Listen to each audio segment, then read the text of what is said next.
Influence Happy Day 75. Today we're going to be talking about being influential, and the verse of the day is actually the very first verse I ever taught on. Whenever I was like 13 years old, we did this youth rally trip, and we had to write a speech. And the first speech I gave was on this verse, and it says, "You are the light of the world.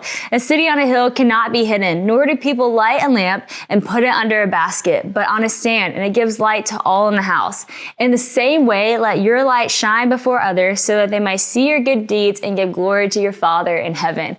I've always loved this verse because I think it's just so affirming to who we are and what we're called to do. We are called to be the light of the world. We are called not to hide our light, but to shine our light. And that's a challenge in and of itself, because it can be scary to shine a light whenever things are dark, but that's when you need a light, and that's what you're called to be. So if you've been one to be complaining about how dark the world is, then hey, I would just hold yourself accountable to the fact that you're called to be the light. So if you're worried about the darkness, then you need to be who you're called to be and be the light and actually influence the world for the better. And that's what we're going to be talking about today. So to Mama, take it over.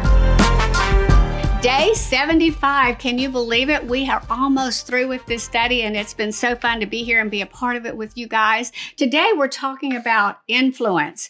And influence is an interesting topic, because you would think, because I'm the oldest one here, clearly, that we didn't have influencers when I was growing up. But we did, because being an influence on somebody has been around since the beginning of time.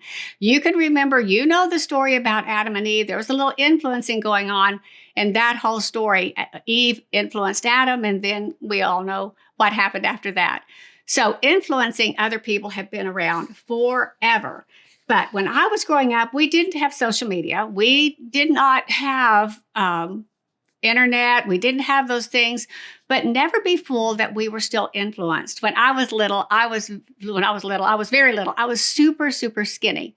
And believe it or not, in the 1950s, it wasn't like a really big thing to be skinny.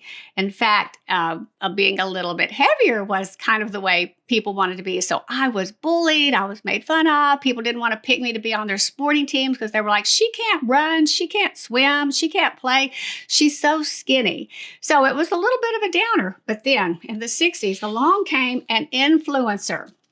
This is before any social media, any of that. And her name was Twiggy. I'm going to show you a picture of her because she was the first model to become really famous, and she was extremely thin. So for me, that was exciting because I saw somebody out there doing something in a big way and being really, really thin. In fact, I was in a Twiggy lookalike contest when I was 15 years old, and I was like, okay, this is something, okay. But I didn't know anything about her. I still don't know anything about her. We didn't know anything about people so much like we do today.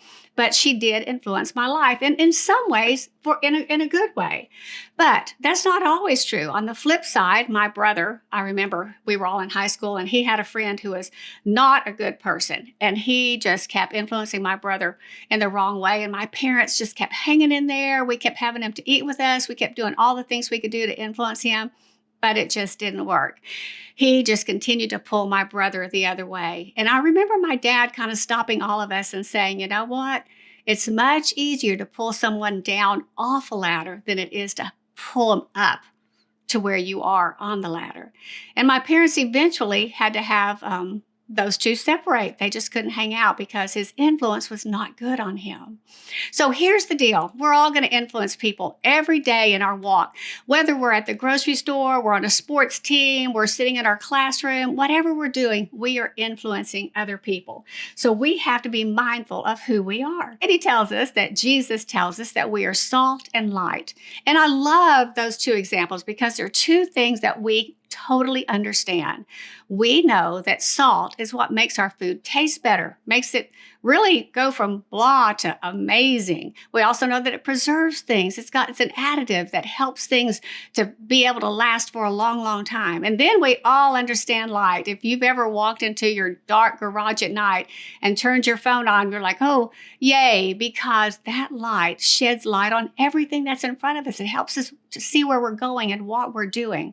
So yes, we are to be the salt and the light.